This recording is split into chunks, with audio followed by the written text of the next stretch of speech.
Hello, and before we get to today's video, I want to take a second to thank you guys because you have been absolutely fucking awesome. All of the love and the likes and the subscriptions that have hit the channel in the last 2 months since I started doing this thing have been a blast. I love reading your guys' comments, and I love getting into discussions with you and seeing your opinion on not only Marvel things, but anime things as well. Thank you for stopping by the channel. The road to 1,000 subscribers before the end of the year continues. If you are a new subscriber or a new viewer, go ahead and hit that like button, hit that subscribe button, hit that bell, and turn on your notifications, and let's get into it. I'm going to tell you a hot take, and it's going to be a hot take, and if you're a sequel fan, you're probably going to be pissed off by this hot take, but hear me out. The Twins episode of Star Wars Visions is the sequel trilogy that we deserved. And I honestly do mean that it's a sequel trilogy that we deserve. Because in the 15 minutes that this episode is on screen, there was interesting lore that I literally want to sit down and see more of, in the form of who exactly is this dark side organization that created both of the twins and then raised them up through the dark side to essentially wipe out the entire universe. When does this take place? Where are our other heroes? Tell me more about and B-20N, and tell me more about Karre and R-DU0, which I think I just got the robots reversed. I think R-DU0 is the R2D2, and I think B-20 is the C3PO of this entire series.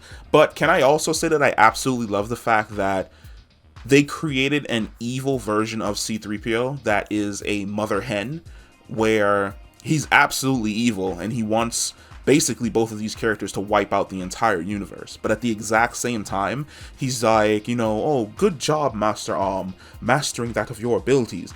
Excellent job. He's basically Alfred.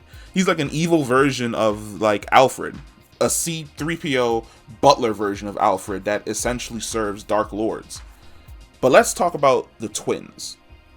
Right off the bat, I think the twins would have essentially served better roles than Rey and Kylo Ren.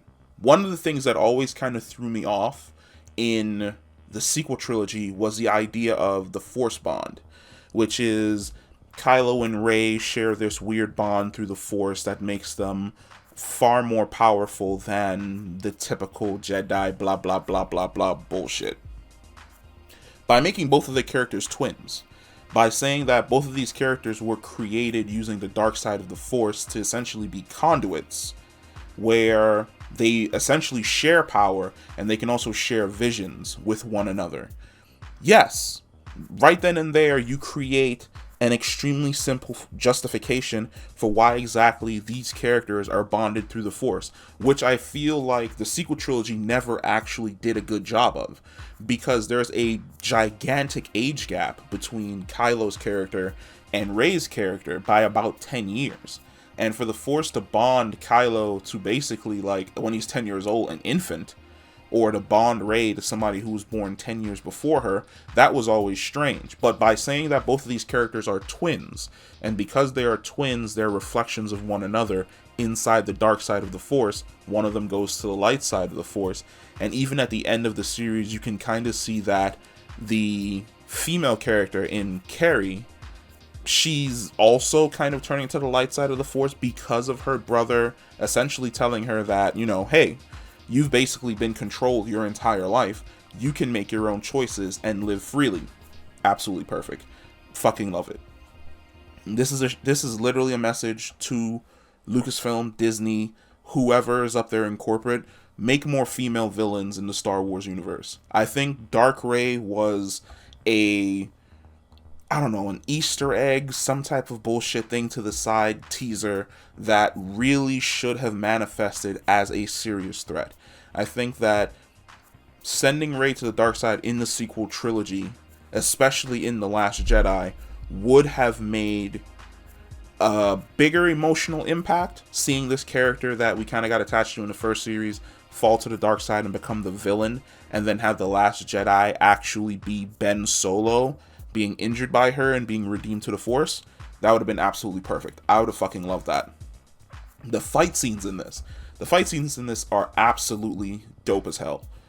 Studio Trigger they're more or less known for Kill la Kill, Promenade, and I'm completely whiffing on like the two others, but yeah, like they brought their A game to this fight. Dudes fighting in space. First off, I love the fact that they're fighting in space with absolutely no fucking helmets, but we're gonna take logic and physics aside since this is the Star Wars universe. But they're fighting in space, and he basically does the Holdo maneuver in a way more doper way by summoning, I don't know, all the powers of the 5 different lantern cores to slash the ship and space-time in half to get away, while also saving his sister. Dope as fuck. I would love to sit down and watch, quite literally, 3 movies of just this. Like, you've already set up, essentially, the very first movie. And I feel as though is a super dope character because not only is he serious and can he throw down, he's also funny as hell. He's quippy. I like quippy characters, I'm sorry. But yes, the twins, this right here. If you were to decide to make a trilogy of Star Wars movies and base it on the twins, I would 100% be there for it. And the upside of the twins episode is that you can choose where you wish to put it. You can put the twins episode in the past, dealing with the Sith Empire and the Galactic Republic, or you can even put it at a point in time before the First Order, but after the fall of the Empire, dealing with the remnants, clones of Palpatine, yada yada yada. We'll figure something out. We typically do. The ending. I love the ending because it ends the way in which most Star Wars movies that are at the beginning and the end of their trilogies typically end, which is the hero is on a desert planet, there are 2 suns, the music starts swelling in the background, and then like it fades to black. Absolutely fucking love it. I love the fact that Karre wasn't killed, she was still alive, and I feel as though I may be fucking up both of their names now that we're this far in, but oh well, we're this far in. But yes, like this, the twins, in all of its over-the-top glory, is Star Wars. This is 100% the Star Wars that I want to sit down in a movie theater, eat popcorn, watch, enjoy, and then talk about with friends. If you decide to make this into a trilogy, please make it into a trilogy. You already have essentially the blueprint for making an extremely dope series. Even if you don't want to make it into a trilogy, just give it to Studio Trigger and tell them give us an entire season. I would sit down and watch an entire season of this without question. 100% would. It's fantastic. I love it. I still have like half of the episodes of Star Wars Vision to go through and complete, but holy fuck if this didn't like completely make me stop and want to go make a video talking about how this was literally the sequel trilogy that I thought we were going to get instead of what we ended up getting.